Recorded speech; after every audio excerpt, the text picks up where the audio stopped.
-27% error आया किसके अंदर, calculation of value of your gravitational acceleration g. और टाइम पीरियड का हमने देखा था सिंपल पेंडुलम में जो एग्जैक्ट फॉर्मूला है that is your t is equal to 2π√L/g। Next आपका एग्जांपल आता है एग्जांपल 2.11, राइट। और ये भी प्रोपगेशन ऑफ एरर जो है एग्जांपल 2.11 इससे रिलेटेड है, राइट। अब इसमें रिलेटिव एरर बोल रहा है, रिलेटिव एरर आपको क्या है यहाँ पे कैलकुलेट करनी है। और यहाँ पे एक रिलेशन दिया हुआ है z is equal to, z का एक रिलेशन है जहाँ पे a⁴ b⁴ divided by c and d⁴/2 कुछ ऐसा रिलेशन दिया हुआ है। और अगर आपको एरर पता है a b c d में तो z में किस तरीके से करोगे। तो हमने बोला था प्रोपगेशन ऑफ एरर जो है डिवीजन मल्टीप्लिकेशन में आपका रिलेटिव एरर प्रोपगेट करता है, राइट। और ये रिलेटिव एरर ही यहाँ पे पूछ रहा है, तो it means delta z divided by z आपका प्रोपगेट इसमें करेगा। उसकी वैल्यू कैसे आप डिसाइड करोगे, पावर में हमने देखा कि रिलेटिव एरर के मल्टीप्लाई में जो एक्सपोनेंट है वो आपका यहाँ पे चला जाता है। तो यहाँ पे आप चेक करोगे तो this will B 4 and multiply by delta a by a plus यहाँ पे 1/3 है and this will be delta b by b और प्लस c है तो डेल्टा c बाई c और यहाँ पे 3/2 है और डेल्टा d बाई d। तो ये सिंपली क्या आ गया, जो एरर प्रोपगेटेड था in case of this relation वो आपने सिंपली ऐसे कैलकुलेट करके हमने देख लिया। तो ये एक बेसिक सा सिंपल सा एग्जांपल था। नेक्स्ट एग्जांपल कंसीडर करते हैं आपका एग्जांपल 2.12, राइट। सो एग्जांपल आ गया आपका 2.12। ये थोड़ा सा इंटरेस्टिंग यहाँ पे होने वाला है। ये क्या कहना चाह रहा है कि टाइम पीरियड हमने मेजर करना है किससे, सिंपल पेंडुलम से। और टाइम पीरियड का जो फॉर्मूला है वो इसने दिया हुआ है t इज इक्वल टू 2π और यहाँ पे √L/g। L जो है उसका जो स्ट्रिंग रहेगा सिंपल पेंडुलम का उसका लेंथ है और g आपको पता है ग्रेविटेशनल एक्सेलरेशन यहाँ पे है, एक्सेलरेशन है एक तरीके से आप समझ सकते हो, राइट। तो डायमेंशंस की हेल्प से आप देख पाओगे इसको आसानी से। अब ये कहना चाह रहा है आपने लेंथ मेजर किया L और उसमें देखा कि 20.0 सेंटीमीटर था और उसके अंदर कुछ एरर मेजर किया गया जो था आपका 0.1 सेंटीमीटर और ये वाला भी सेंटीमीटर में है, दोनों सेंटीमीटर में है, तो इसलिए हमने ऐसा लिखा 1 mm का एरर आपने देखा 20 सेंटीमीटर मेजरमेंट। अब ये कहना चाह रहा है कि 100 ऑसिलेशंस आपने चेक किए, राइट।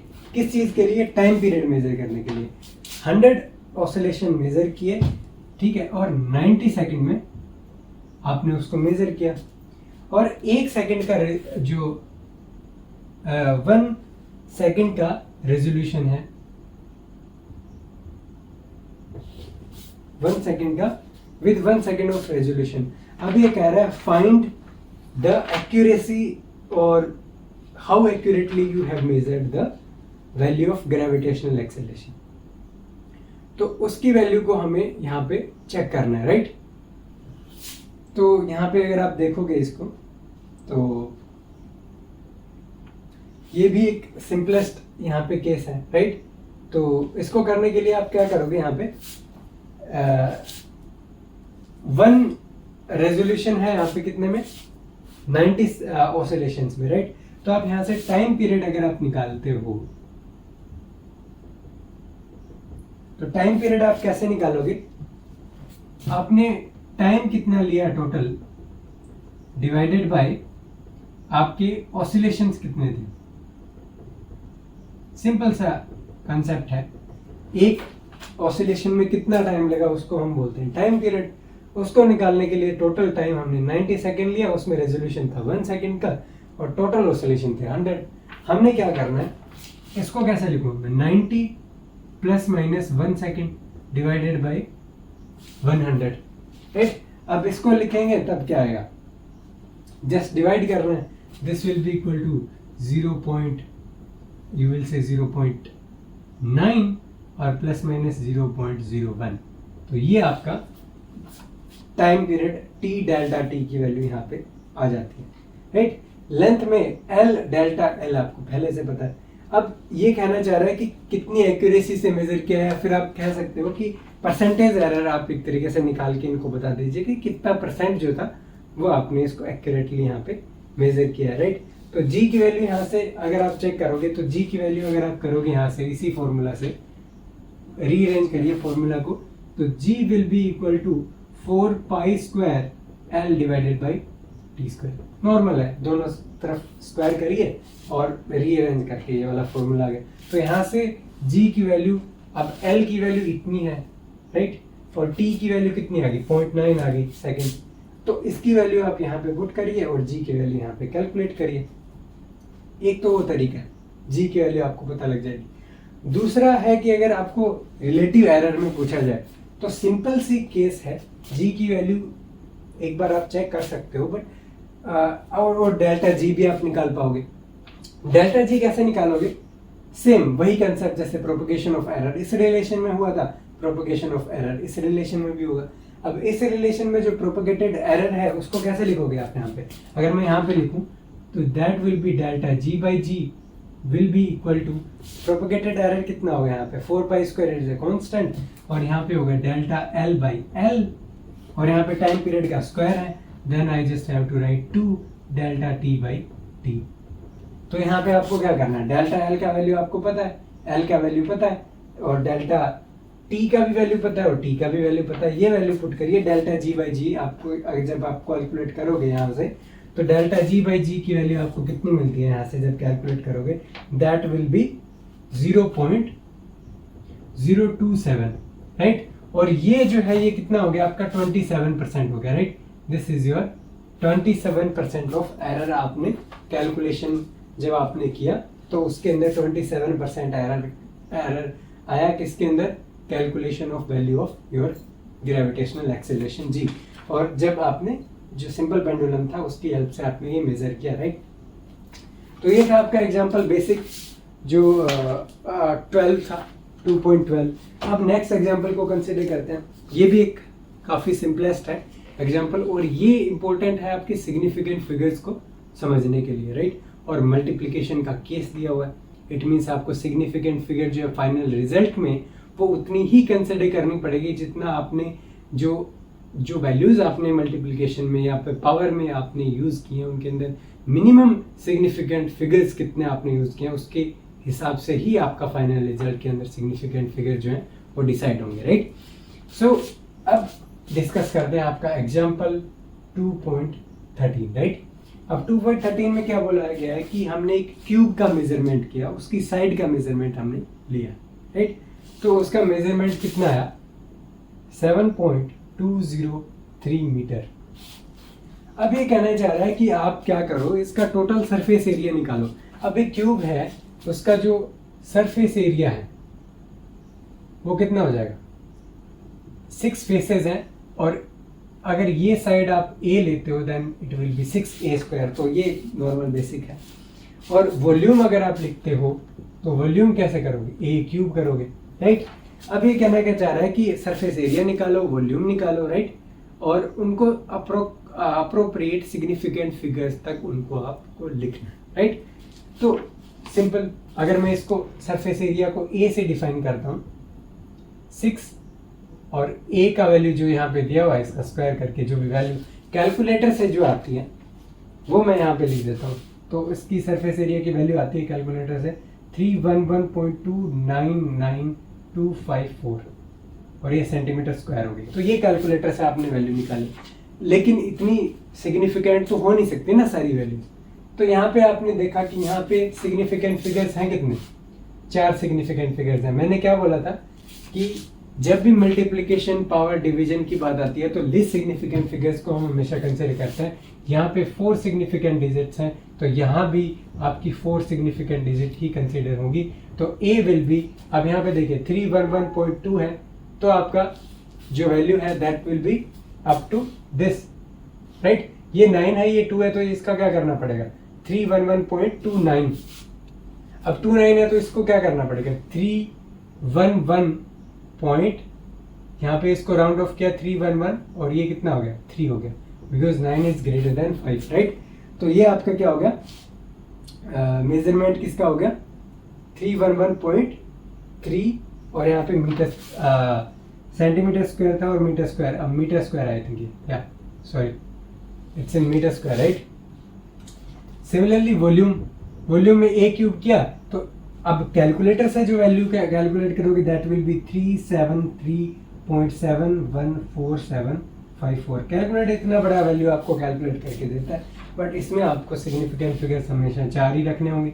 ये वैल्यू 5 से छोटी है तो वॉल्यूम आप लिखोगे 373.7 और ये मीटर क्यूब आपकी हो जाती है, राइट।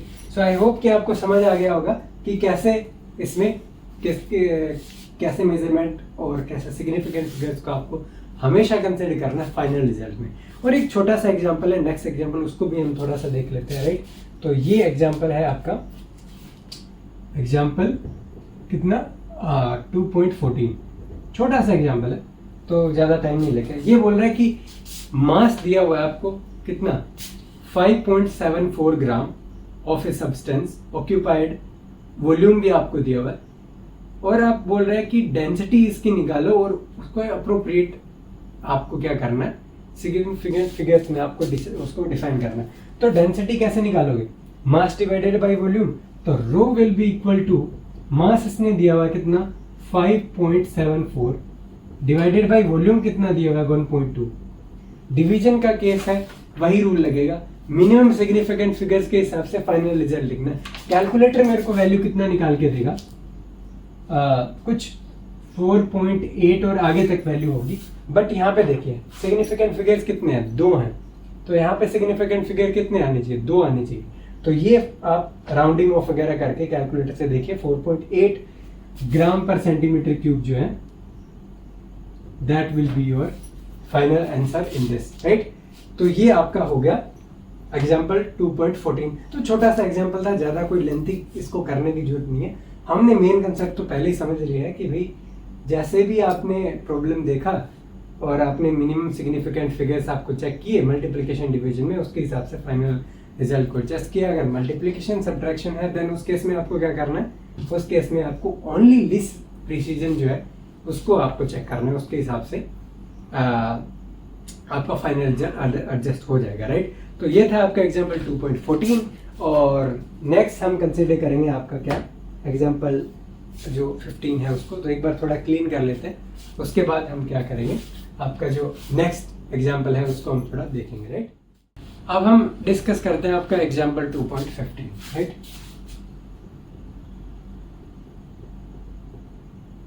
सो इसमें से कुछ प्रॉब्लम हम डिस्कस भी कर चुके हैं पहले, सिंपल सा है बट इसको थोड़ा रिपीट कर देते हैं। मैं पहले डिस्कस कर चुका हूँ इसको वैसे, बट स्टिल तो इसमें क्या बोला गया कि डायमेंशनल जो एक तरीके से आप एक तरीके से जो करेक्टनेस है किसी इक्वेशन की उसको आप यहाँ पे चेक करोगे, राइट। सो बोला गया कि इक्वेशन दी गई half mv square is equal to mgh, check the dimensional whether it is dimensionally correct or not, right? So कैसे करोगे, half mv square is going to be equal to mgh। ये आपका length आ गया, height है, ये आपका acceleration है, ये आपका मास है, ये आपका वेलोसिटी है, ये आपका मास है, ये आपका न्यूमेरिकल वैल्यू दिया है। दोनों साइड क्या है, डायमेंशनली डायमेंशन जो है बोथ साइड आप चेक करो। मास का डायमेंशन m1 और जो आपका वो ये जो वेलोसिटी है इसको हम कैसे लिखते हैं, लेंथ पर यूनिट टाइम, तो टाइम माइनस इसका square is going to be equal to, यहाँ पे मास आ गया तो m1 और यहाँ पे g का क्या करोगे, एक्सेलरेशन इज वेलोसिटी चेंज पर यूनिट टाइम। इट मीन सबसे पहले वेलोसिटी कैसे लिखते हैं, लेंथ पर यूनिट टाइम। अब वेलोसिटी पर यूनिट टाइम करेंगे देन यहाँ पे आपको -2 लगाना पड़ेगा और this is your acceleration, right. और h करोगे तो ये आपका L1 आ गया। दोनों साइड में आप चेक करो, यहाँ पे m1 आ गया, L1 आ गया और L यहाँ पे स्क्वायर है तो दिस विल बी L2 और t -2 यहाँ पे ये आ गया। और L1 m1 L2 t -2 आपका एनर्जी का यूनिट होता है, याद रख सकते हो आप। यहाँ पे भी क्या आ गया, m1 आ गया और L यहाँ पे 2 आ गया और T माइनस 2 आ गया, तो दोनों साइड जो है वो इक्वल आ रही है। इट मीन्स ये जो है कंसिस्टेंट है आपकी इक्वेशन। सिमिलरली एक इक्वेशन और दिया गया इस इक्वेशन में, उसको भी चेक करना है, और ये हम डिस्कस कर चुके हैं पहले। ये है आपका x is equal to X naught plus v0 t plus half A T square, right. अब हाफ ए टी स्क्वायर, अब यहाँ पे देखिए ये लेंथ है, वेलोसिटी है, टाइम है, एक्सेलेरेशन, टाइम। तो सेम उसी तरीके से दिस इज योर लेंथ। यहाँ पे एडिशन में जितनी भी टर्म आती हैं उनमें हम क्या कहते हैं, जो आपका सिमेट्री आप डिफाइन करते हो डायमेंशंस की, उसमें कहोगे कि जो भी एडिशन में जो भी टर्म्स आपकी लिखी हुई हैं उन सब का डायमेंशन आपका सेम होना चाहिए, तभी आप उनको ऐड कर पाते हो। तो यहाँ पे x था, उसकी लेंथ थी, यहाँ पे x है, it means both are length, displacement, distance, whatever, right. Plus velocity है, वेलोसिटी का यूनिट कितना होगा, डायमेंशन कितना होगा, l और t माइनस 1, और इसका कितना हो जाएगा, टाइम का t हो जाएगा, प्लस में हाफ, तो इसको रिमूव कर सकते हो, न्यूमेरिकल वैल्यू है। एक्सेलेरेशन आपका यहाँ से, आपने एक्सेलेरेशन का यहाँ पे लिखा था ना, वेयर इट इज, या this one, so L1 t minus 2, और यहाँ पे t स्क्वायर है तो t यहाँ पे स्क्वायर। तो आप देख पा रहे हो कि यहाँ से ये टाइम यहाँ पे कैंसिल हो जाएगा, यहाँ पे t स्क्वायर कैंसिल हो जाएगा, तो और सब साइड जो है वहाँ पे आपकी यूनिट जो है वो डायमेंशन जो है आपकी लेंथ किया जाती है। तो इस तरीके से डायमेंशनल कंसिस्टेंसी जो है किसी इक्वेशन की आप चेक करते हो, और इन्हें हम पहले भी डिस्कस कर चुके थे, बट स्टिल तो दोनों इक्वेशन जो है वो डायमेंशनली करेक्ट है। सिमिलरली जो नेक्स्ट एग्जांपल है, एग्जांपल 16, वो भी कुछ इसी तरीके का है, राइट। सो इसमें एग्जांपल आपका कितना आएगा, 2.16, सेम इसी तरीके का। इसके अंदर भी क्या दिया हुआ है कि unit of energy has the dimension m1 l2 t minus 2, जो कि हमने कहाँ पे लिखा हुआ, ये रहा, राइट। अब ये बोलना चाह रहे हैं कि k जो है उसको हमने एनर्जी बोला हुआ है, और m मास है, वेलोसिटी v है, एक्सेलरेशन a है। अब बोल रहा है कि चेक द डायमेंशनल कंसिस्टेंसी, और चेक करना है कि कौन सी इक्वेशन करेक्ट आपकी होगी, राइट। तो इसमें काफ़ी ऑप्शन इसने दिए हुए हैं, एनर्जी की डायमेंशन चेक करनी है। तो एक में है energy is equal to M square V square, दूसरी इक्वेशन दी हुई है जिसमें बोला गया है कि जो एनर्जी है that is half M V square, right. अब थर्ड इक्वेशन जो है उसमें बोला गया है कि जो आपकी एनर्जी है that is equal to m into a, और डी जो है उसमें बोला गया है आपका 3/16 एम वी स्क्वायर, राइट। और एक बोला गया है कि जो आपका लास्ट आ गया E, that is K is equal to, आपको बोला गया है half M V square plus M A. सबका डायमेंशनल कंसिस्टेंसी है वो चेक करना है, सारे ऑप्शंस का, राइट, ई तक। अब चेक कर सकते हो आप, यहाँ पे सबसे पहले ए ऑप्शन को चेक करते हैं। डायमेंशन आपकी आनी क्या चाहिए, m1 l2 t माइनस 2, मास का डायमेंशन कितना हो गया m2, और यहाँ पे क्या है v स्क्वायर है, m स्क्वायर v स्क्वायर, तो यहाँ से m स्क्वायर, और यहाँ पे वेलोसिटी आ गई तो l1 t माइनस 1, और इसका स्क्वायर, तो इसकी यहाँ पे क्या आ गई m1 l2, okay, sorry, it is m2 and this is l2 t minus 2, right। अब ये क्या इससे मैच कर रही है, नहीं कर रही, इट मीन्स ये आपका ऑप्शन जो है दैट इज इनकरेक्ट, कंसिस्टेंट नहीं है ए ऑप्शन।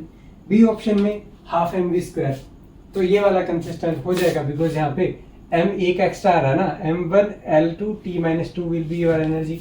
अब यहाँ पे आपने m स्क्वायर बोला हुआ है, यहाँ पे आपने m आपने रिमूव कर दिया, तो इट मीन्स ये वाली जो इक्वेशन है जहाँ पे आपने m v स्क्वायर किया हुआ, this will be your consistent equation m1 l2 t minus 2, तो ये वाली इक्वेशन ठीक है। सिमिलरली आपकी जो डी इक्वेशन है वो भी डायमेंशनली कंसिस्टेंट है बिकॉज यहाँ से दिख पा रहा है, राइट।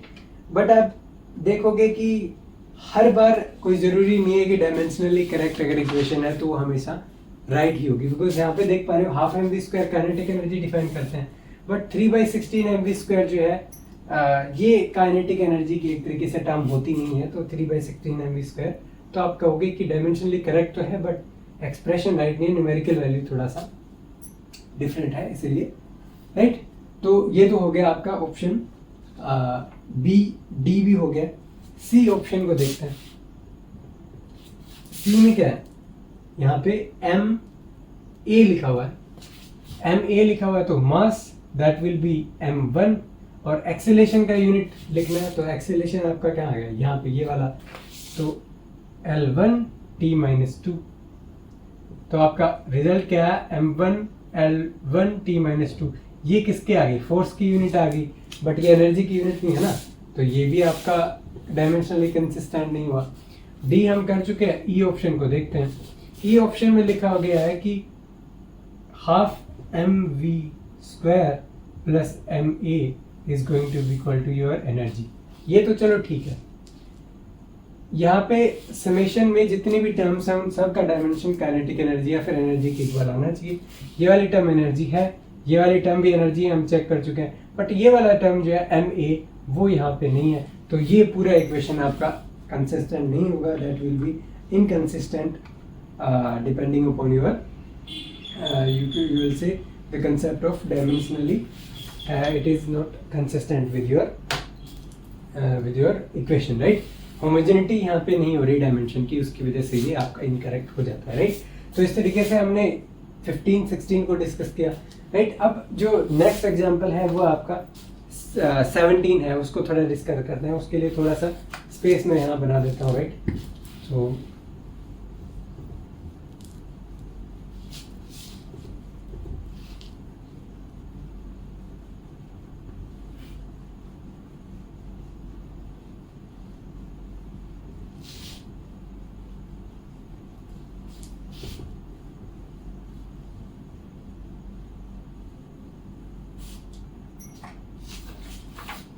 सो एग्जाम्पल आपका 17, इसको भी मैं जब हम डिस्कस कर रहे थे आपका जो आपका हो गई कि एप्लीकेशन ऑफ डायमेंशनल एनालिसिस, उसके अंदर मैंने इसको डिस्कस किया था कि कैसे फॉर्मूला डिड्यूस करोगे अगर आपको किसी क्वांटिटी का रिलेशन पता है विद अदर क्वांटिटीज, और अदर क्वांटिटीज में आपको उनकी डायमेंशन अगर आपको पता है, then how you can say that this quantity is related to how the relation you will write, right? That's what we have to define, right? तो इसमें बोला गया कि consider a simple pendulum having a bob attached to a string that oscillates under the action of your force of gravity, right? Suppose that the period of oscillation of the simple pendulum depends upon its length. तो ये बोलना क्या चाह रहा है कि time period जो है सिंपल पेंडुलम का that depends upon your length, mass, if I write mass by m, and acceleration of gravity g। अब किस तरीके से डिपेंड करता है वो हमें नहीं पता, तो हम क्या कहेंगे, मान लीजिए a और इसको मैं x y z लिख देता हूँ, x y और z, राइट। सो या फिर आप इसको ऐसे लिख दिए कि जैसे मैंने कर रखा है वैसे लिखते हैं, this is your x, this is your y z, so there is not any problem, कैसे भी आप कर सकते हो, बट बेसिक कंसेप्ट आपका सेम रहेगा, राइट। अब दोनों साइड आपको क्या करना है, t इज इक्वल टू यहाँ पे प्रोपोर्शनलिटी को रिमूव करेंगे, एक कुछ ना कुछ यहाँ पे एक कांस्टेंट आएगा। अब दोनों साइड क्या है, डायमेंशन आप दोनों की लीजिए, यहाँ पे क्या आएगा, टाइम का डायमेंशन आएगा, इस साइड यहाँ पे डायमेंशन कीजिए कितना आएगा, और टाइम के डायमेंशन को अगर मैं थोड़ा एक्सपेंड करके लिखता हूँ तो m0 L0 t1, right. Similarly इस वाली टर्म को अगर मैं लिखता हूँ तो length to the power x, यहाँ पे mass to the power z, और यहाँ पे क्या जाएगा, ग्रेविटेशन की कैसे यूनिट लिखोगे, length per unit time square, so length per unit time square to the power y। अब यहाँ पे क्या लिखोगे, m0 L0 t1, और यहाँ पे देखो m to the power z, right. l to the power कितना आ गया, x आ गया, x के अलावा भी यहाँ पे है तो यहाँ पे y आ गया, और t जो है उसकी आप यहाँ पे देखोगे तो -2y यहाँ पे आ गई। अब दोनों साइड क्या करो, इक्वेट करो, तो m टू द पावर 0 है तो it mean z is equal to 0 आ गया, और x plus Y is equal to 0 आ गया, और यहाँ पे देखोगे तो -2y इज इक्वल टू 1 आ गया, बिकॉज t यहाँ पे 1 है, राइट। तो y की वैल्यू आपकी आ गई -½ और x की वैल्यू कितनी आ गई आपकी, ½ आ गई इन इक्वेशन से अगर आप देखोगे। अब इससे क्या हुआ, आप ये वैल्यूज आप इसमें वापस रखिए, तो t की वैल्यू कितनी आ गई, कांस्टेंट तो चलो है आपका, l टू द पावर आप करोगे ½ उस, और m टू द पावर क्या करोगे 0 करोगे, और g टू द पावर क्या करोगे -½ करोगे। इसको आप कैसे लिख सकते हो, k और यहाँ पे l/g। और टाइम पीरियड का हमने देखा था सिंपल पेंडुलम में, जो एग्जैक्ट फॉर्मूला है that is your t is equal to 2π l/g। ये आपका एग्जैक्ट फॉर्मूला होता है। तो हमने पहले ही इसका जो लिमिटेशन है आपके डायमेंशनल एनालिसिस का, हमने देखा था कि किसी भी कांस्टेंट की वैल्यू आप डायमेंशनल एनालिसिस से डिसाइड नहीं कर पाओगे, ओनली जो रिलेशन है उनमें वो आप यहाँ पे डिराइव कर सकते हो। तो आपने देखा कि हमने जो टाइम पीरियड का रिलेशन था in terms of length of simple pendulum and gravitational acceleration, हमने यहाँ पे डिड्यूस करके दिखा दिया आपको with the help of your dimensional analysis, right. तो ये एक काफ़ी इंपॉर्टेंट एग्जाम्पल था आपका, एग्जाम्पल 17, और ये जो एग्जाम्पल 17 था this was your last solved example in your NCERT, right. So अब हम जो आपके अनसोल्ड एग्जाम्पल हैं एनसीईआरटी में उनको डिस्कस करेंगे, राइट। सो आई होप कि आपका जो बेसिक कंसेप्ट जो था एनसीईआरटी से जो बेसिक था वो आपका थोड़ा क्लियर हुआ होगा, और जब हम अनसॉल्व प्रॉब्लम देखेंगे तब भी आपका क्या है जो बेसिक कंसेप्ट रहेगा वो काफ़ी ज़्यादा क्लियर हो जाएगा, राइट। और आपको आई होप कि अच्छा लगा होगा जितने हमने एक्सरसाइज यहाँ पे सोल्व करी, right. So thank you all for watching and we will meet in the next video. So thank you.